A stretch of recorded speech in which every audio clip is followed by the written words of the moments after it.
I've been involved in nonprofit organizations for 25 years at almost every level. I have been a board member of 7 organizations.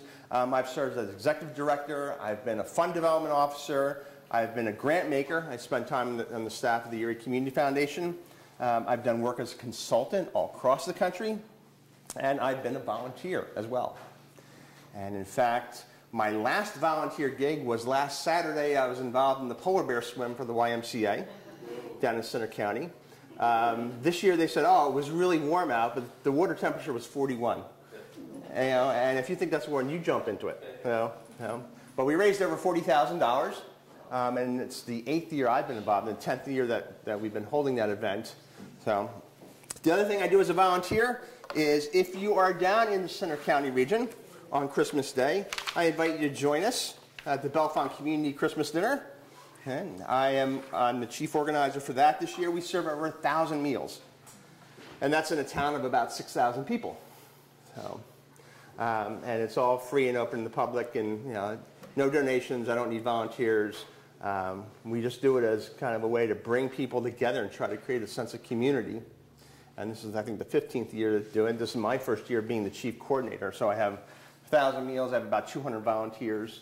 And we do some good work. And if you don't know where Bellefonte is, it's located down in Center County, just north of State College. And an easy way to remember it, if any of you are watching any of the coverage of the Jerry Sandusky trial, whenever he walked out of that courthouse, I live about 3 blocks from that courthouse. And to tell you a story, that on the evening when he was convicted, a friend of mine in Singapore was watching CNN, the live coverage of CNN, and she gets on the phone and she calls me from Singapore. She goes, "Is that where you live?" I'm like, "Yeah, that's where I live." So that's what we're known for in Bellefonte now, and that's unfortunate because it's a great little town. But I invite you to come on down. So I told you I've spent 25 years involved in nonprofits. Why? Because I've come to understand the vital link and how American they are and what we've kind of developed as kind of community in the United States. I grew up in a family that was very community service oriented. It was never talked about, it was just done. I lived in a community that was very community service oriented. And when my most vivid memories, about 9 years old, is when my father and some of the other people in the town decided they needed a little league baseball team. And the men got together and petitioned the school district, which behind one of the elementary schools had this open lot. It was just a grass lot. They said, "We want to use that, build a baseball field there." And I watched those men all summer long, digging drainage ditches and grading the field and seeding it. My father, through his company, got all the materials for the backstop, the poles and the chain link fence. And that was really impressive because, Little League backstops are supposed to be like 15 feet high. Ours was like 25 foot high. There was no way a foul ball was going to get behind into the, so that helped us a lot because we didn't have to go chase a lot of foul balls. But I saw that at an early age, and I saw what voluntary action can do. And that's a very American thing because I've also done a lot of work over in Europe and in Australia.